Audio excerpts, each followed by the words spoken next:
Hey guys, welcome back to the channel. My name is Ethan Wood, and today we are talking about the finale, Season 3 of Invincible. If you haven't been watching my videos, you should go watch those. I have a review of episode 7, but today we are talking about how Conquest was defeated by Mark, and how Hollywood is going to be affected by Invincible in the future. So, stay with me, and let's get right into it.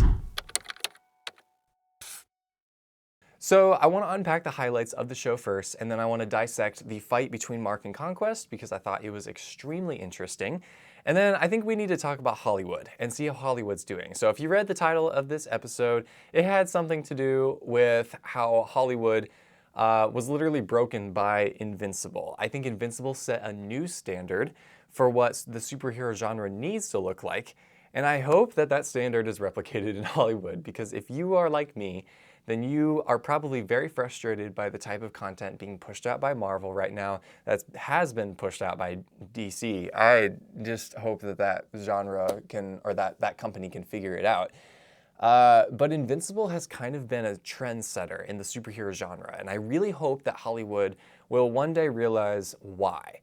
And that's what we're going to talk about today, is why was Invincible Season 3, Episode 8 so good? How did it score a 10 out of 10 on IMDb? And if you're curious, please stick with me. Let's figure this out. So first, let's break down the fight between Conquest and Mark. Now, I will say, this was like the best episode of any superhero show I've ever watched. And I've watched a superhero show or two. This one was phenomenal. Like, just the animation style, the character development, the emotional draw. Obviously, they were not pulling any punches in this episode, and they were also saving it all to the end, which is so lame. I wish that they had, I wish they had spread out some of this throughout the season, just to kind of give some love to the other episodes that really needed some love, if you know what I mean. But that's okay. Let's get into the fight breakdown. So Conquest came in episode 7. He flew down from the sky, and you get this nice power dynamic of him above Mark, and he's blocking out the sun, and Mark is here, and he's kind of been beaten down, so he's kind of, cowering down a little bit. If you have any theatrical background, that is probably one of the best things you can do in order to convey a power dynamic between two characters. So we were already off to a perfect start. But oh, and I will say, the Omni-Man Mark fight from season 1 was in direct relation to this fight in season 3. I think everyone kind of picked up on that a little bit, and actually some people on Reddit were really angry about this when I was doing research, that it was so similar, but I think that's beautiful that they kept it similar. You saw, Conquest fly Mark through a bunch of people. That was in season 1. You see them going out to space. You see them going through buildings, leveling buildings. A lot of it was in direct relation. And then you also see Conquest and Omni-Man both pointing out how weak Mark is. However, Omni-Man doesn't want to kill Mark. That's not where he's at. He lets his anger get the best of him, but he doesn't want to kill him. Conquest just wants to kill him. Conquest is probably one of the more psychotic characters we've seen in Invincible, and honestly, I haven't seen that psychotic of a character in a long time in the superhero genre. Like, that was Joker level psycho. And I think that kind of added to the episode in a way that I didn't expect. Like, I expected if, he's going to be psychotic, it's probably not going to be that good of an episode.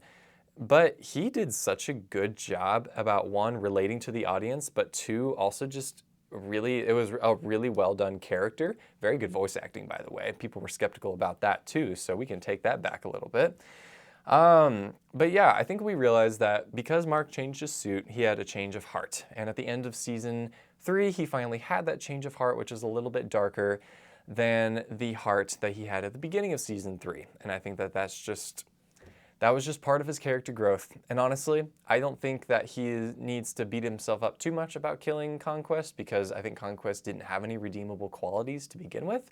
Although I did feel for Conquest, but I do think that there are certain people that don't need to stay alive. He was too powerful to be left alive. So I think he was actually very justified in killing Conquest, but I understand why he didn't want to at the beginning. But I am glad that he did by the end, because it's like, what are you going to do, leave him alive? Cecil. That was lame. Anyways, so the beginning of the fight, They just start with this huge punch in the air, which breaks some buildings and a lot of glass.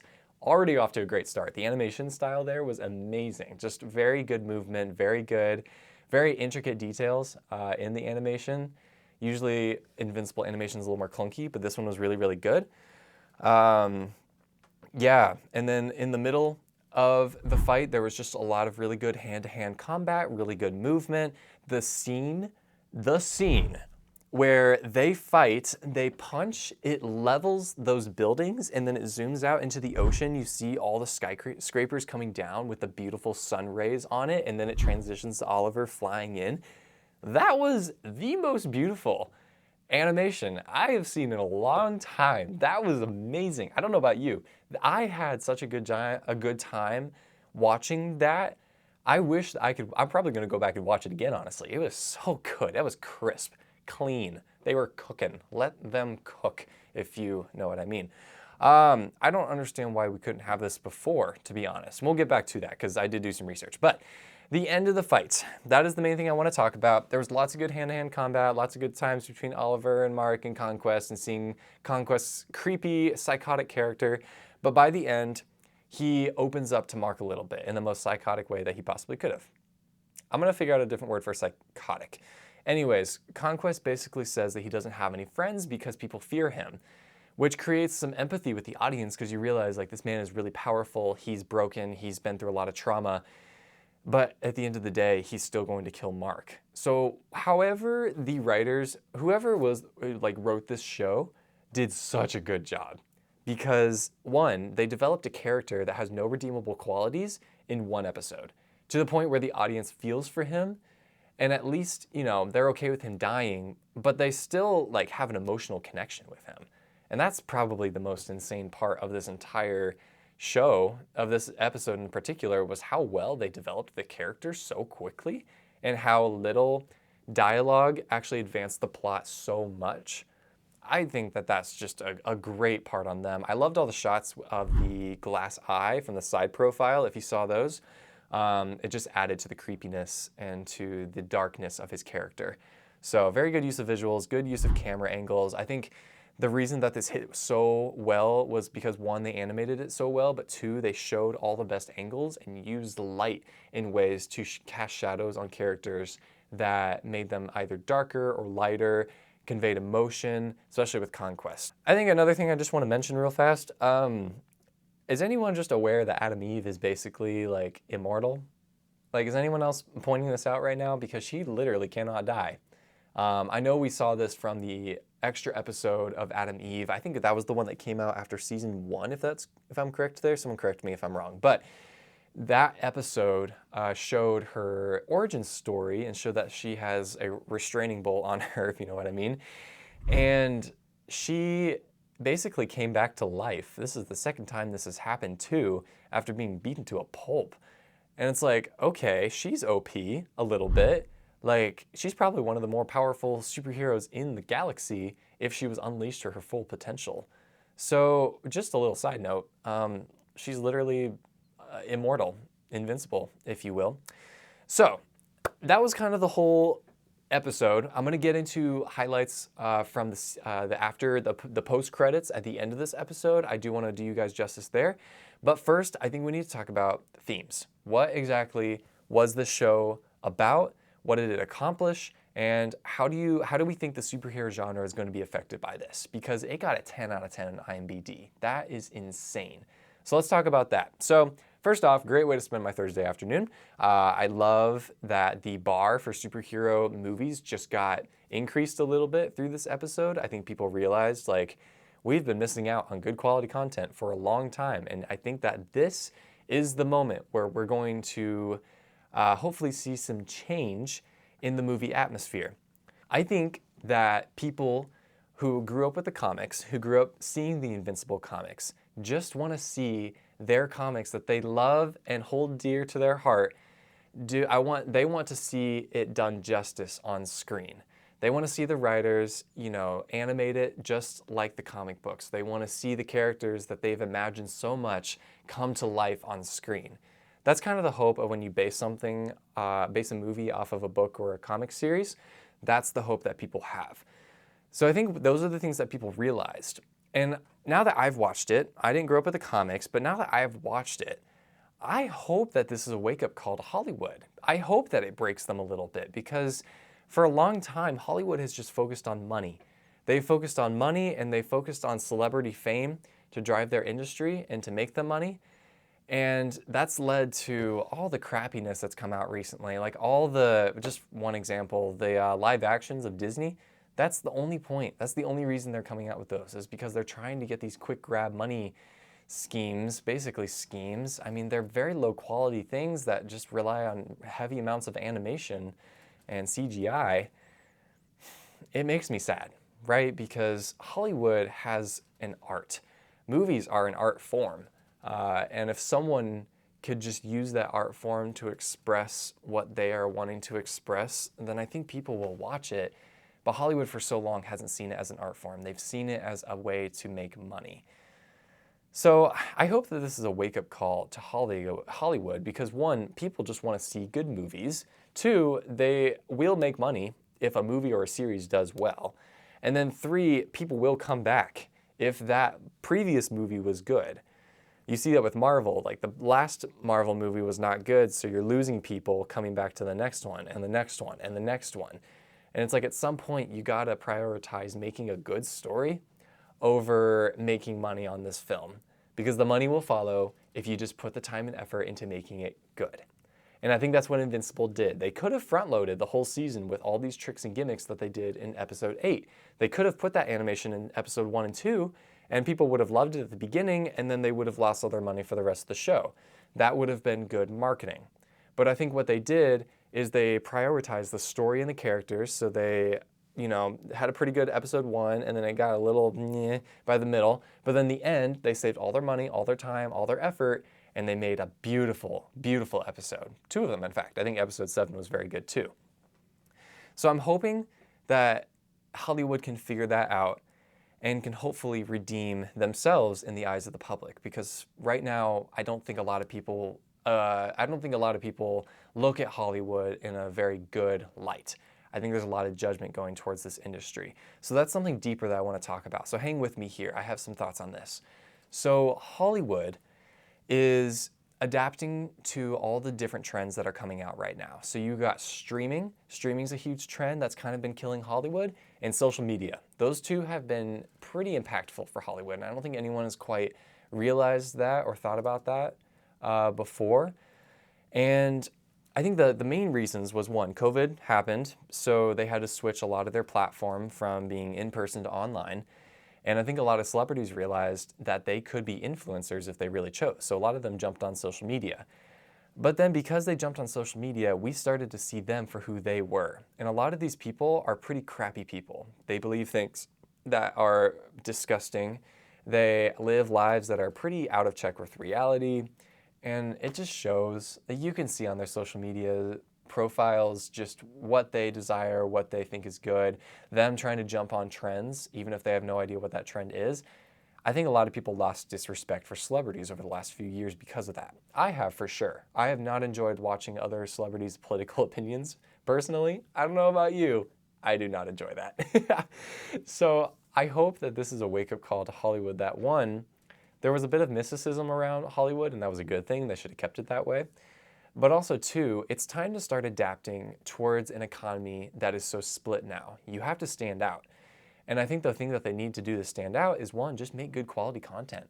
Just go out there, find directors who have a really good idea for a movie, and then let them direct it. Let them put it to life. Because there are so many people out there with good ideas, but they are prioritizing money over art.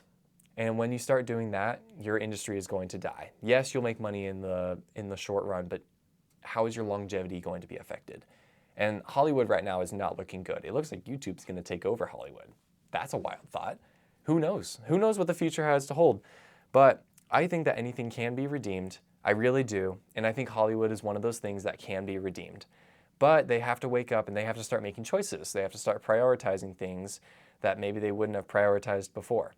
So we will see if they do it. I'm not sure if they will. But that's all I want to say on that. Let's cover some other highlights of the rest of the episode. So first, the Sequids are back. Look at them. They're back. The poor man who barfed up the Sequid in season 2, he is still there. He's still under their control. And the poor man is still wearing the same shirt, which is so tragic. Everyone should comment justice for Red Shirt Man because he needs a shower. Maybe don't comment that whole thing, but I just think that that was really, really funny when I watched that episode. I was like, yo, he's still in the sewers, poor man. They also had a Rex funeral, which was really, really well done. Like, if you remember Rex in season 1, I hated him. I don't know about you guys. I hated him. His character was awful. And then season 3, such a turnaround, such good development. Even Eve realizes that, and you can see that. She literally says that on screen. She says like, man, I still love him. And I was really worried that that was like romantic love, but I think she just meant like, as a friend, I still love him because he's changed so much. She was like, usually people don't change in my mind, but he did. And that just proves that anyone can change, anyone can be redeemed. And I think that that was beautiful. Such a good scene. And then the demon scene, which rocked the internet. If you look up anything, that's usually the one that people have the most questions about. What the heck was the demon scene about? So, if you remember, there was a demon that showed up in episode 4 of season 1 that Cecil conjured and then did some detective work for him, and then Cecil banished him back to the demon realm. Well, that guy shows up again. He summons another older demon who seems to be more powerful, can make hot footprints in the sand. Pretty cool. And this guy says that we need to conjure someone from the surface and bring him down here, and he has not seen this place in eons. No one has any idea who they're referring to, and I really am not sure exactly who they're referring to either, but after doing some research, I have a theory. It could be Dinosaurus. Now, Dinosaurus is a comic book character that was a friend of Mark's. They got to know each other because they wanted to help people, but then Dinosaurus was kind of an idealist or an extremist, and then Mark ended up having to kill him because womp womp, you go off the rails, you get killed. That's kind of how that works. So who knows if that's going to be that person. We will see. It might be a character we haven't seen before, but we will see.